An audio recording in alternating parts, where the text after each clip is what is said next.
Welcome back. And now it's my pleasure to welcome some of the TAPA EMEA team to the studio.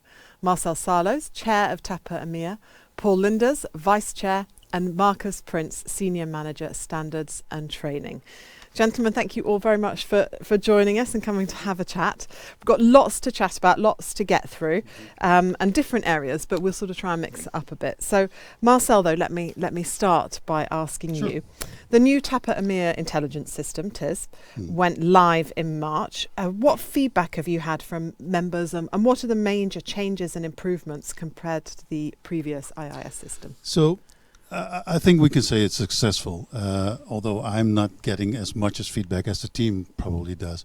But I think people find it more comprehensive, more complete to use. It moved from like a database with incidents more to a tool that you can use when I'm traveling from A to B with my cargo, and I can put in all the risks, but also parkings, etc. So I think it's a total package, and beyond that, it also gives information that is not directly related to, let's say, the incident. So it's an overall tool that they like to use. Now, TAPA EMEA's 18-month cargo theft report included over 11,300 incidents to the end of June this year, 2022. Does this mean it's getting easier to gather incident data then? I wish. I know the team has to really make a lot of effort to get all the information. For some it's easy, where we have, let's say, good relationship with law enforcement, but every time it's asking the members, please give us your data, because that is what builds the system. And you have to send out reminders all the time. Okay, it's about the time that you need to send your data, because otherwise it will fade away, and it's so important to have that data. And talking about data, only 12.4% of crimes reported to the association in the period that we're talking about shared a loss value. Why is financial loss data so important to TAPA, and how can you reassure companies that it's okay to share this information with you? Well, first of all, if you share a value to it, then suddenly it gets more attention. If we tell, we had 10 incidents, it doesn't mean that much. If we say we had 10 incidents costing us so many millions, then obviously suddenly the attention flag is up and everyone listens to it. And we have even examples that when a vigilant report comes out, or a TIS report comes out, that, like in the Netherlands, questions were asked in the chamber, in the parliament. So, because of the results, and that's based on value. So that was that is really important to have. So what was the second part of your question again? Well, why is that okay? Can you reassure companies about sharing that sort of information? I know that even from my own company, there's kind of a reluctance to share data, because it might expose, let's say, your company. And we do everything to make sure that that is not the case. So we anonymize it. We make sure that even some product or commodity specifics are left out, because that could point out to, let's say, the owner of the data. So no, we do everything to do it, to keep it secret. That's reassuring, I'm sure, for many of the members to hear. I'll just ask you one more question before I bring Paul and Markus in. Now, the Swedish police is the latest law enforcement agency to begin sharing cargo crime information with TAPA. This obviously benefits your members, but what can you offer to police agencies that are partnering with TAPA EMEA? Well, actually, that's a very good question, because people like to think that it's a one-way street, that we only collect data, but that's not really the truth. Let me give you an example. What we did with the Dutch police is that in return of their data, we provide them with a nice, shiny, flashy report that they can use internally. And we can do that to every law enforcement too. So that's one part of it. The other thing is that we give access to law enforcement to our database. So, and what they like to do is compare with the other countries. How are we doing? So that gives a bit of an advantage with the data that they can get. So Marcel, thank you. I have a couple of questions for you later, but let's bring Paul in now. Paul, the next revisions of the TAPA FSR and TSR standards are due to go live in July 2023. Is TAPA on track to meet this deadline? Yeah, we always think we are on track, and on the end of the whole season or the whole cyclus of reviewing these kind of standards, we always have to work even harder to get it all done. At this moment, I think we already did for the FSR mostly 80%, and we should be finalized on the end of this year, which we see as still feasible and possible. TSR will start directly after, and we like to finalize that in end of February. And then we come into the different progresses that we need to update documents. We need to have a kind of review from our members, so we need to send it out as well. And we need to finalize the training material as well, so that it can roll out officially on July. At this moment, it all looks good, so let's hope for it. Good news. Now, you review these standards every 3 years. What would you say are the main changes that we're likely to be seeing this time around? Yeah, you need to see that this is already roughly about a standard which is alive for roughly about 20 years. So from the first revision that we did, there was a lot to be changed, because you can understand that it was the first tryout and more needs to be changed in a way as we had our experience done. But over the last 20 years, on the end, there's not so much anymore that you really can change. I mean, it's the best of the best that we can create, and you cannot create it every 3 years even better. What we do is we focus on the MOs used by criminals, if there is need an adjustment to be made based on that, or we see that there is a difference understanding of one of the requirements, so it needs to be clarifications. That kind of stuff we focus in. It will not be big, huge changes that will impact directly the members to making their facilities FSR compliant or whatsoever. Previously, and I think you touched on this really earlier, but you've shared the revised standards some months ahead previously of the official launch date. Is this going to be the case? Absolutely, absolutely. We always think that what we have done should also be in the eyes of the members the right thing we do. So what we will bring out is the standards with the identified changes we made, so they can look into it. And if there's any feedback, we are more than willing to put them up again and maybe change wherever it's needed. And then we go into the next steps. Just one more question before I move over to... In 2023, TAPA EMEA expects to record its 1,000th FSR facility certification. Now, that is a fantastic milestone, but also still only a tiny percentage of the number of supply chain facilities in EMEA. What is it going to take to get more companies to start using the FSR and TSR standards? Yeah, and good question. And to be honest, it's something that our team that we have in Germany as well and in the Netherlands, they work extremely hard to get new members in, to explain the benefits of the FSR and the other standards. So that will pull in new members, but also new users of the system. We also need to think about that it might slow down somewhere somehow, because we are not in the most economic best season, right? And people will maybe wait for a little bit before they're going to invest on money for implementation of security levels. But I'm pretty sure that with the help from the team that we have and the proactive approach that they do to new members and existing members, that this number will go up again, go in the direct direction. But it will not be in big jumps. It will go slightly up, and on the end, I'm pretty sure we come to that number that Teresa just mentioned, maybe 2,000 or more. Well, we'll keep watching that, Paul. Absolutely. Thank you. Markus, let me bring you in here now. Now, we've talked before about the European Commission's Safe and Secure Truck Parking Areas, SSTPA standard, and you've discussed possible alignment with PSR. Is this any closer? And is it what users of secure parking sites really want? At least that's what we expect, and that's what we recognize from the voice of our members and also speaking with parking place operators. Of course, it is a chance for us, and we have now created and developed or reviewed the PSR standard, have updated the standard, and we are much closer now to the SSTPA standard, so that we see a benefit for our members and for potential new parking place operators to join us on this journey, and in addition to get also fundings from the EC Commission. And with this development we have now, we are close by to finalize everything. We have now started to develop the material, so I think we are on track, and from the 1st of January we can roll out that PSR reviewed standard.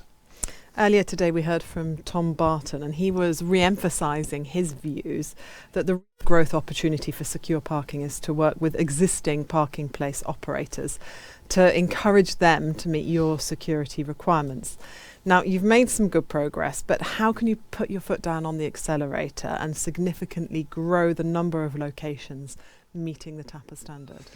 Yeah, we have already a database, and we have already a lot of parking places as unclassified, and we are reaching out to them, of course, to attract them, to introduce them to the program, and as mentioned, we see a huge benefit with the SSTPO program, and to connect the dots of both programs and to make a win-win situation for the involved parties. And as well with our new or our current AABs, and we are training these AABs.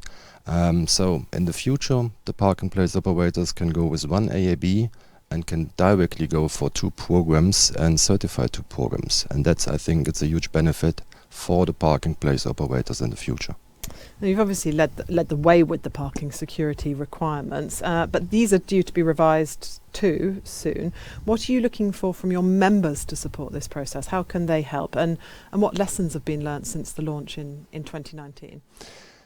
Yeah, at least, and that's what we heard already from Ton this morning.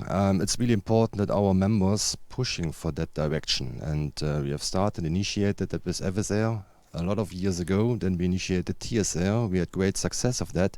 And of course, we have now initiated in 2018 the first program of PSR launch. And I think now with the update and with the support of our local teams, with the support of our members, and also pushing in that direction, I think we can attract more parking place operators to join us on this journey, and to go in that direction. And as Ton has mentioned, it is really important that we can do baby steps, but if we can convince the parking place operators about the need, I think that's our goal and our task for the next few years. Now, of course, revisions of the TAPA standards usually mean increased demand for training as well. So let's talk a little bit about training. What is TAPA doing in the EMEA region to support its members? Yeah, of course. We have this year especially much more activation and much more contact with our local teams. We have been on several fairs and exhibitions, of course. We are working close with South African team, with the Italian team, also with the French team. We have heard yesterday from Celine how important it is. And we are going next year as well. And we continue this journey to go on fairs and exhibitions.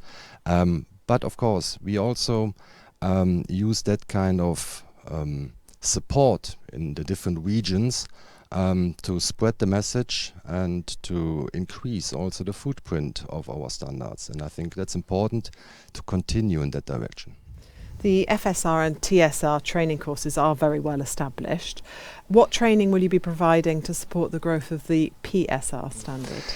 Yeah, as you know, we have already recorded sequences for FSR and TSR. Of course, we will continue also with PSR.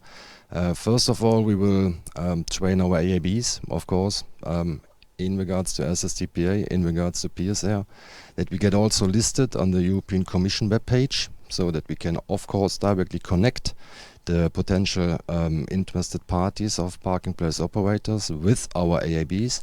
And then we will go and continue with virtual trainings in the first step, due to the fact that there's a lot of development right now going on. But I think from 1st of January ongoing, we start with virtual trainings also on PSR, and then a few months later, then we will go or do some progress in recording these sessions again to give more flexibility also to the trainees. Let me ask you about online training a little bit, because you've provided training online for about 4,000 members in the last 2 years. Do we think this means the days of face-to-face training are over, really? Of course, the Corona situation brought us in this situation to do anything different, and then we started with recorded sessions, and of course it gave much more flexibility to our members and trainees. But we are just planning also again to do some face-to-face trainings in combination with our conference next year in Amsterdam. So stay tuned and prepared. At least we will arrange something. But I think we will also ask the members first if this is the right direction, and then of course we can continue on that kind of training. But I think we will never lose the recorded sessions any longer. It is a benefit of flexibility and save costs also on these travels. And before I come back to Marcel and to Paul, just one last question. Are you getting inquiries about other types of training? Any requests for other sorts of training? Yeah, last year, roughly in the same time period of the year, we also discussed driver trainings, and we are not losing the focus on that. But of course, we had a lot of topics on our screen. As you know, we have integrated subtitles, different languages. We just finalized, and of course, with the new revision, we are starting again. And so it's continuous development on that. But beside that, we are also looking to support our members and the driver trainings. You know, we have already initiated an IRO network training, but we focus as well on continue on that direction to support the members on driver trainings in that high value. Let me bring Marcel back in, because I wanted to ask you a little bit more about the members. Sure. Just going back to thefts, product thefts from supply chains were recorded in a record 78 countries, but 85% of these incidents took place in just 10 countries. How challenging is it to gain intelligence from further afield, and really how can the membership help with that? Unfortunately, it's not black and white. We cannot say it only happened in those 10 countries. It's just that we're getting the data from those 10 countries. So the thing that we need, and we've tried it before with like an ambassadorship, that it is key that we have local people, local members, having maybe excellent relationship with law enforcement or any other source for data to help us on that. You can imagine if our team, no matter how hard they work, if they move into an area where language can be an issue, or they really need the help of local teams. So that is what I would call for local people to stand up and help us on that. And for anyone who hasn't maybe reported a cargo crime initially, is it ever too late to report a cargo crime to TAPA EMEA? Well, I'm not really sure how long we have the database, but if you start now entering for 10 years ago, no, that is maybe too late. But no, it's not too late and our members can choose themselves. So either they can go online and enter every single event that they have, or load up once a year. I mean, for us it doesn't matter, and the team is well equipped to help you with that as a member to supply your data, and also to help you on which format. It can be like an Excel or anything. So everything is possible to make that happen. So no, it's not too late. Great. Just one more question for Paul, and then I just want to finish by asking all of you just a final question on sort of where you want to be in the next 12 months, hopes, visions for the next 12 months. But Paul, before that, you've personally quite recently moved from the logistics service provider sector to becoming head of supply chain security at Philips. Congratulations on that. Are the TAPA standards going to remain a core focus for you personally, and how widely understood would you say they are within your organisation? Keep in mind that Philips, the company I work for now, is already member from TAPA from day one. I mean, they always have been member. They always were really interested in what we did and how we did it. So it was not for me that difficult to bring TAPA to the service again. The only thing is that we work within the organization at this moment with a very strong own security policy that is going to be rolled out over all the facilities that we have. And we have all different kind of assessment checkups there. It's all there. And because of the way how the structure is for a lot of the buildings that we have, built in the way of campus mode with more buildings in an area, sorry, it's not always that easy to implement TAPA in an easy way on these facilities. So at this moment, I think we still focus on the processes that we have right now. But we do see that with all the LSPs and the service providers and the business partners we have, that here there's a big opportunity for us for TAPA. And we already made kind of the direction to go into that area and say, listen, okay, why not increase the security within our own supply chain wherever it's needed by bringing TAPA as a minimum standard. So I'm pretty sure that this will see the light a little bit more next year, and that we're going to work on that pretty hard. But that's the way how we're going to move forward into the FSR role, and maybe in the nearby future we're going to focus as well on the Philips side. But at this moment, that's not directly the case. And for you personally, are the standards going to remain a core focus for you as well? Oh, absolutely. I mean, the first letters that we put in writing on the standards, I was there, and it's start to grow into a kind of child for you that you see coming up from small into what it is right now. And I'm really pleased to see it so important as well for a lot of the members that we have. And I'm pretty sure it's going to increase as well in the nearby future, as long as we keep really the eye on what's needed within these programs and what's needed for our members. It's not like we want to have Fort Knox. It needs to be exactly what these guys need to secure their facility in the right way. In that case, I strongly believe it will be more success than it already is. Fantastic, Paul. Thank you. Markus, let me ask you, you've slightly answered my question already there, Paul, so Okay. if you don't want to add anything to it, that's fine. But maybe you could all say, you know, like over the sort of short-term future, the next 12 months, say, what's your kind of hope and vision? Markus? Yeah, at least we will hear something more about the roadmap for next year. But of course, in my focus is updating the training material to give our members the best material to work with, to focus on, and to understand the standard in a proper way. And further, as mentioned, we started this year to initiate more contacts with the working groups, and special thanks to all the leads of these working groups. And I can not often say enough that our local members reach out to the local leads, and whenever they have questions, whenever they have interest to support us, let us know, and we will continually also start communication and involve them in the team activities. And that's, I think, most important, that we are coming closer to our members and also to local trends. And we start next year, or we do have a local conference in South Africa. Why not going then to Germany next, and then to Italy another time? I think that's the goal for the future, that we are coming closer to our members and that we understand what they need and what trends are going on in the different countries. And then we can also focus and understand and updating the standards itself. I think that's at least on my agenda. Great. Well, I know that engagement with the membership is such a priority. Paul, did you want to add anything? Any further about that? No, I think, so take the phone. No, I think you're on the right track there. And there's so much that you could look into. I mean, let's be honest, we see so many still opportunities to dive into and to work that out a little bit better in a way as we say, okay, can we do something with that to give more services to our members?